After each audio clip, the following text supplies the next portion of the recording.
Hi friends, welcome back to cook with Raji. இன்னைக்கு நம்ம சேனல்ல உருளைக்கிழங்கு வச்சு ஒரு ரெசிபி செய்ய போறீங்க. இந்த ரெசிபி வந்து ரொம்ப நல்லா இருக்கும். ஈவினிங் ஸ்நாக்ஸுக்கு இது ரொம்பவே சூப்பரா இருக்கும். ஸோ அது செய்யறதுக்கு நான் உருளைக்கிழங்கு எடுத்து வச்சிருக்கிறேன். இதை ஒரு சீவி கட் பண்ணி நம்ம வேக வச்சு எடுத்து வச்சுக்கலாம். ஒரு 1/2 கிலோ உருளைக்கிழங்கு எடுத்து வச்சிருக்கிறேன்.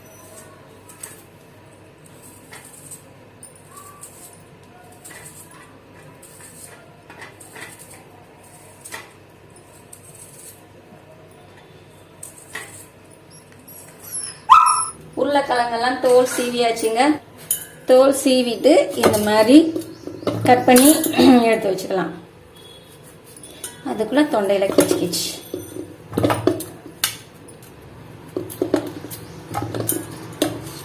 இந்த மாதிரி ரெண்டா கட் பண்ணிட்டு தண்ணி ஊத்திட்டு வேக வச்சுக்கிடுவோம். இது எங்க வீட்டு குட்டீஸ் வந்து கேக்குறாங்க. அவங்க 2 பேருக்கும் இது இந்தாங்கடா. கட் பண்ணிட்டு இதுல நல்லா மூங்குற அளவுக்கு தண்ணி ஊத்திட்டு கொஞ்சம் வேக வச்சு எடுத்து வச்சுக்கலாங்க. இது வேகிறதுக்குள்ள நம்ம மாவு பிசைஞ்சு வைக்கணுங்க. இதுக்கு 1 கப் கோதுமை மாவு, அப்புறம் 1 கப் மைதா மாவு எடுத்து வச்சிருக்கேன். இந்த ரெண்டையும் நம்ம நல்லா பிசைஞ்சு வச்சுக்கிடலாம். 1 கப் மைதா, அப்புறம் 1 கப் கோதுமை, இந்த ரெண்டையும் எடுத்து வச்சிருக்கிறேன். இப்ப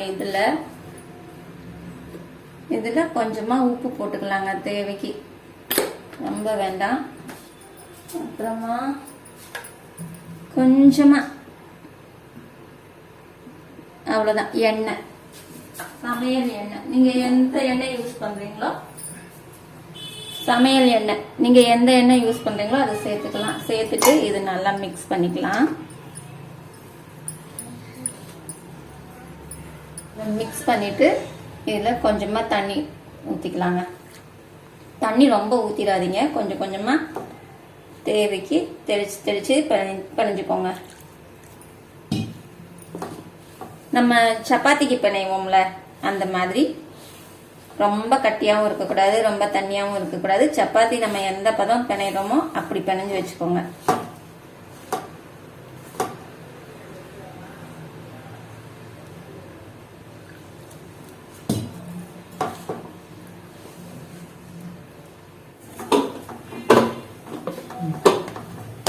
ஓகேங்க, பிணைஞ்சாச்சு.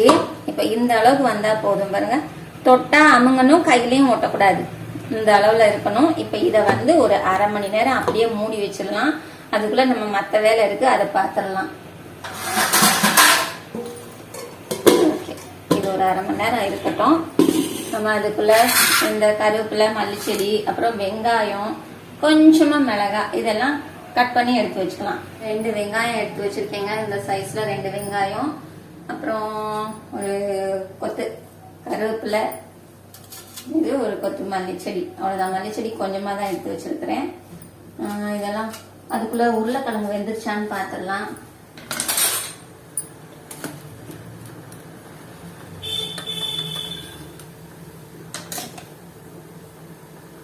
இன்னும் கொஞ்சம் வேகணும், கத்தியே இறங்க மாட்டேங்குது.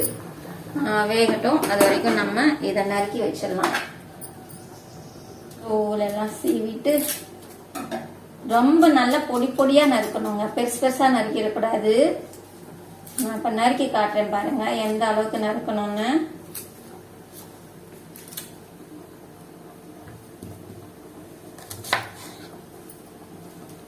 நான் எப்பவுமே இந்த இதை எடுத்துருவேன் வெங்காயம் நறுக்கும் போது. இது இருந்தா என்ன ஒரு மாதிரி கருக்குன்றது மாதிரி இருக்கும், அதனால அதை எடுத்துருவேன்.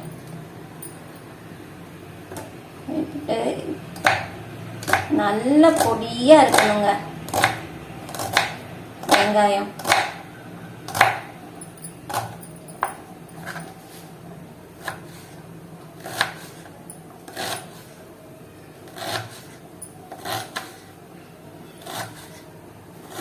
பாத்தீங்களா, இந்த மாதிரி இருக்கணும். இவ்வளவு பொடியா நம்ம உரித்தோம்னா எவ்வளவு குட்டி குட்டியா இருக்கு பாத்தீங்களா, இந்த மாதிரி இருக்கணும் வெங்காயம். அதே மாதிரிதான் கருவேப்பிலை, மல்லிச்செடி எல்லாத்தையும் குட்டி குட்டியா கட் பண்ணிக்கலாம். நான் உங்களுக்கு இப்ப கட் பண்ணி மட்டும் காட்டுறேன், அதுக்கப்புறமா நான் எல்லாத்தையும் மொத்தமா கட் பண்ணிக்கிறேன். பாருங்க, இந்த அளவுதான். ரொம்ப குட்டி குட்டியாக கட் பண்ணிக்கோங்க.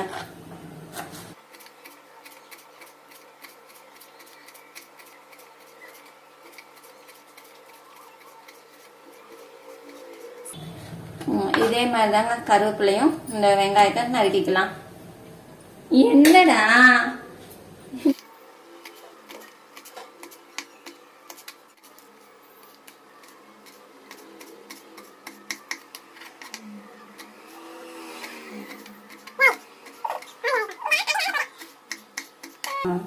எல்லாம் கட் பண்ணியாச்சு. இப்போ காய் வெந்துருச்சான்னு பார்க்கலாம். உருளைக்கிழங்கு வெந்திருக்கும்னு நினைக்கிறேன்.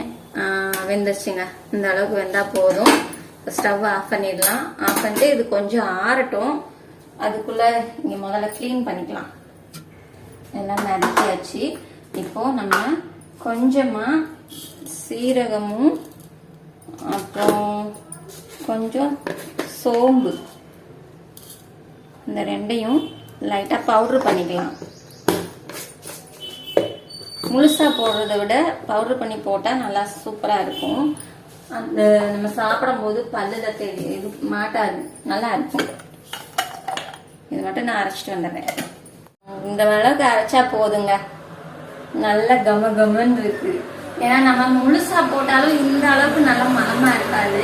நம்ம ஒன்று ரெண்டா நல்லா அரைச்சி நம்ம போட்டோம்னா அது தூளா போடும்போது நல்லா ஸ்மெல் சூப்பரா இருக்கும். இது எதுக்காகனா உருளைக்கிழங்கு இப்ப நறுக்கி வச்ச இந்த வெங்காயம், கருவேப்பிலை, பச்சை மிளகாய், கொத்தமல்லி எல்லாம் இது எல்லாமே போட்டு இஞ்சி பூண்டு பேஸ்ட் போட்டு நம்ம இந்த உருளைக்கிழங்க திருவி இதோட எல்லாம் சேர்த்து இந்த கோதுமை மாவுக்கு ஸ்டப்ட நம்ம செஞ்சு எடுத்து வச்சுக்க போறோம். ஸ்டப்பிங்க்கு செஞ்சு எடுத்துக்கலாம். இதுக்கு முதல்ல இதை ஆற வைக்கணும். ஆற வைக்காம சரி ஆற வச்சுக்கலாம். உருளைக்கிழங்கு ஓரளவுக்கு ஆறிடுச்சுங்க. இப்ப எல்லா உருளைக்கிழங்கையும் நம்ம இந்த திருவி வச்சு திருவிக்கலாம். அப்படியே நம்ம மாவு மாதிரி பிசையலாம், கையிலேயே பிசைஞ்சுக்கலாம். ஆனா பிசைஞ்ச அந்த அளவுக்கு நல்லா நைஸா வராது, கட்டி கட்டியா இருக்கும். அதனால இந்த மாதிரி திருவி வச்சு திருவுனீங்கன்னா ஃபுல்லா எல்லாம் நல்லா நைஸா வந்துடும். பிணையறதுக்கு நல்லா ஈஸியா இருக்கும். அந்த ஸ்டப்பிங்க்கு வைக்கிறதுக்கு நல்லா இருக்கும்.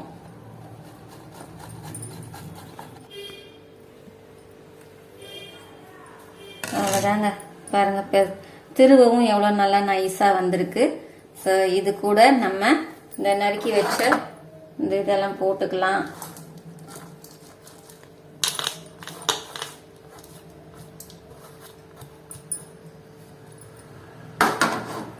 அப்புறம் நம்ம அரைச்சி வச்சோம்ல இதையும் போட்டுக்கலாம்.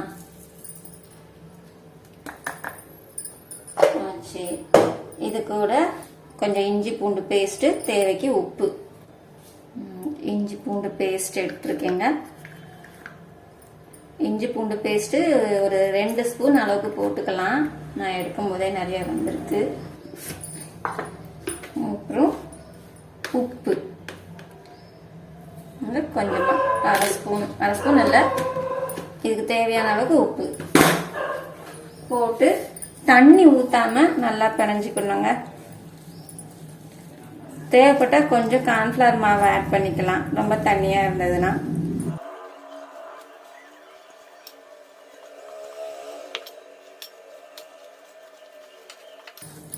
நல்லா பிசைஞ்சுக்கோங்க. இந்த மாதிரி நல்லா பிசைஞ்சிட்டு அதுக்கப்புறமா இதை நம்ம குக் பண்ண ஆரம்பிக்கலாம். இது கொஞ்சம் தண்ணி பதம் அதிகமாக தெரியுது. அதனால 1 ஸ்பூன் அளவுக்கு அரிசி மாவு, 1.5 ஸ்பூனே போட்டுக்கலாம். அவ்வளோதாங்க.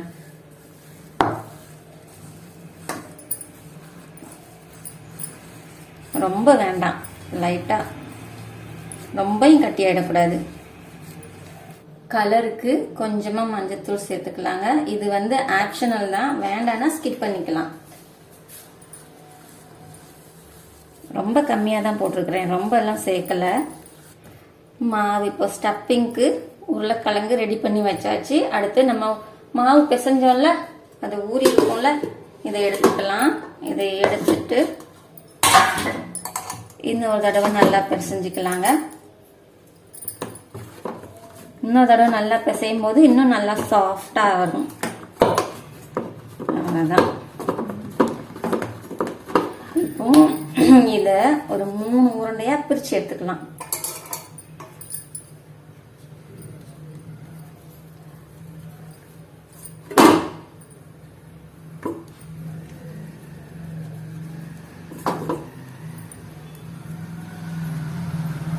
உருண்டையாக பிரிச்சாச்சு, உருண்டை பிடிச்சாச்சு.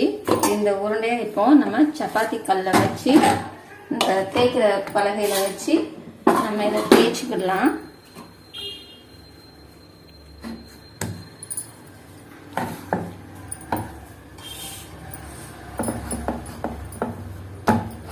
இருக்கிறதுக்கு லைட்டாக மாவு போட்டுக்கிறேன். நீங்கள் ரொம்ப மாவு போட்டுறாதீங்க.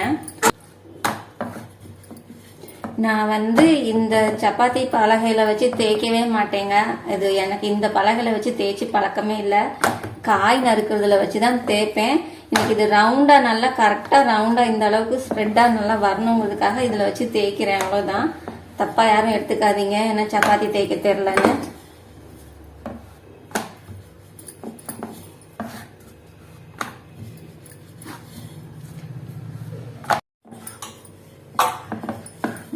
இப்போ இதெல்லாம் நல்லா தேய்ச்சிட்டேங்க. தேய்ச்சிட்டு நம்ம இந்த ரவுண்ட் எக்ஸ்ட்ராஸ் இருக்குல்ல, அதை மட்டும் தனியாக பிச்சு எடுத்துடலாம்.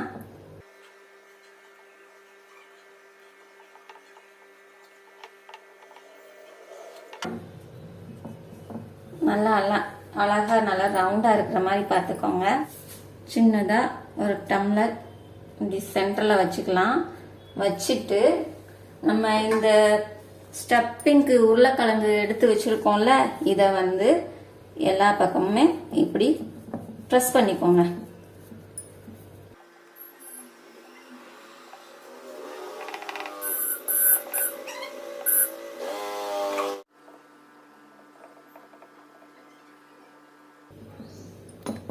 இந்த மாதிரி நல்லா ஃபுல்லாக ஸ்டப் பண்ணிக்கோங்க. ஸ்டப் பண்ணிவிட்டு இப்போ இந்த டம்ளரை எடுத்துடலாம்.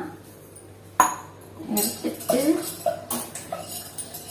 நம்ம இந்த சப்பாத்தி மாவு தேய்ச்சிருக்கோம்ல, இதை நல்லா அழகா ரவுண்டா கட் பண்ணிக்கலாங்க.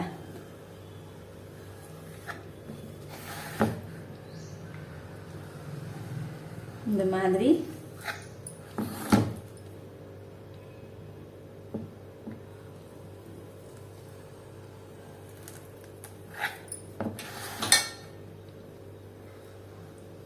ஃபுல்லாக இந்த மாதிரி கட் பண்ணிக்கோங்க. கட் பண்ணிட்டு இப்போ இது இருக்குல்ல, இந்த பக்கம் இதை நம்ம லைட்டாக தண்ணி தொட்டுக்கலாம். இங்கே லைட்டாக தண்ணி தொட்டுட்டு இங்கேயும் தண்ணி தொட்டுக்கோங்க. தொட்டுட்டு இப்போ இதை இந்த மாதிரி நல்லா ரோல் பண்ணிக்கோங்க.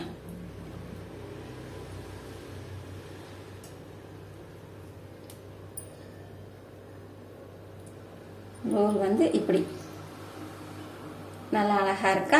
இந்த மாதிரி ரோல் பண்ணி எல்லாத்தையும் எடுத்து வச்சுக்கோங்க.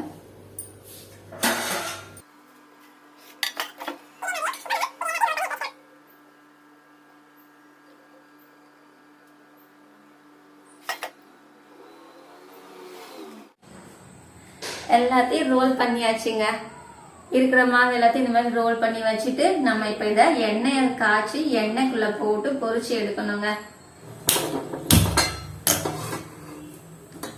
ஸ்டவ் ஆன் பண்ணிட்டு பேன் சூடாகவும் எண்ணெய் ஊற்றிக்கலாம்.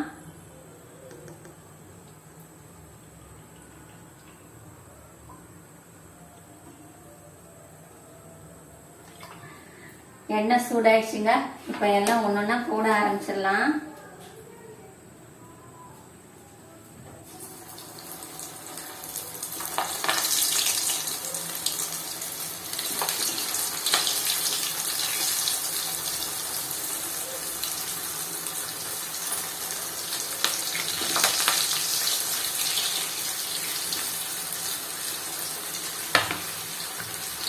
இது போட்டுட்டு உடனே கிண்டாதீங்க, கொஞ்சம் வேகட்டும், அதுக்கப்புறம் கிண்டி வச்சுக்கலாம்.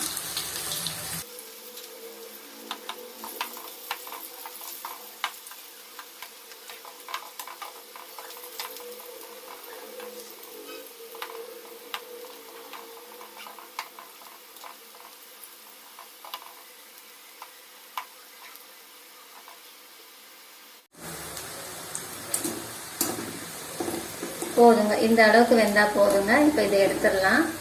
ஃபர்ஸ்ட் போட்டதை முதல்ல எடுத்துருங்க, அதுக்கப்புறமா அடுத்தடுத்து போட்டதா எடுங்க.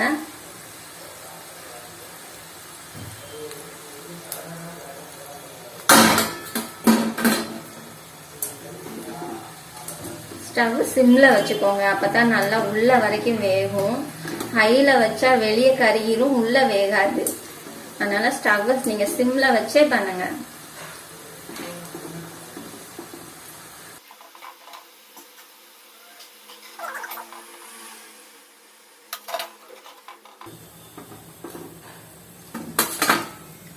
இப்ப இதே மாதிரியே இந்த எல்லாத்தையுமே பொரிச்சிடலாங்க.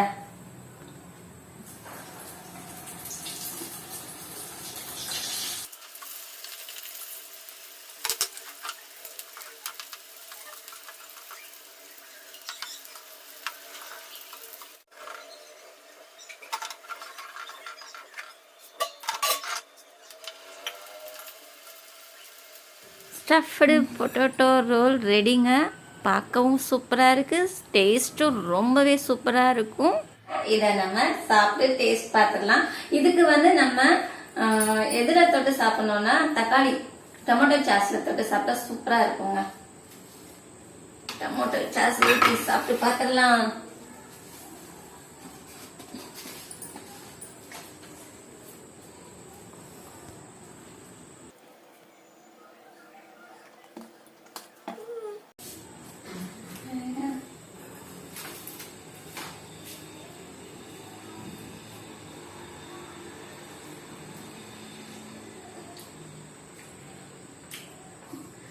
ரொம்ப ரொம்ப சூப்பரா இருக்குங்க. ஈவினிங் டைம் ஸ்நாக்ஸுக்கு இது வந்து நீங்க செஞ்சு கொடுங்க. வீட்டுல இருக்கிறவங்க எல்லாம் ரொம்ப நல்லா விரும்பி சாப்பிடுவாங்க. இந்த வீடியோ உங்களுக்கு பிடிச்சிருந்தா லைக் பண்ணுங்க. அப்புறம் நம்ம சேனலை இன்னும் சப்ஸ்கிரைப் பண்ணாம பாத்துட்டு இருக்கீங்கன்னா சப்ஸ்கிரைப் பண்ணிருங்க. வீடியோக்கு லைக் போடுங்க, சரிங்களா? ஏன்னா ரொம்ப நேரம் கஷ்டப்பட்டு எடுக்கிறேன், வீடியோக்கு லைக் வந்தா எனக்கும் ஒரு சந்தோஷமா இருக்கும். என்ன இன்னும் நீங்க என்கரேஜ் பண்ற மாதிரி இருக்கும். நான் இன்னும் நிறைய வீடியோஸ் வந்து உங்க கூட ஷேர் பண்ணிக்கிடுவேன். ஸோ வீடியோக்கு லைக் பண்ணுங்க, சேனலை சப்ஸ்கிரைப் பண்ணுங்க. மறுபடியும் அடுத்த வீடியோல இன்னும் ஒரு சூப்பரான டிஷ்ஷோட பார்ப்போம். பாய்.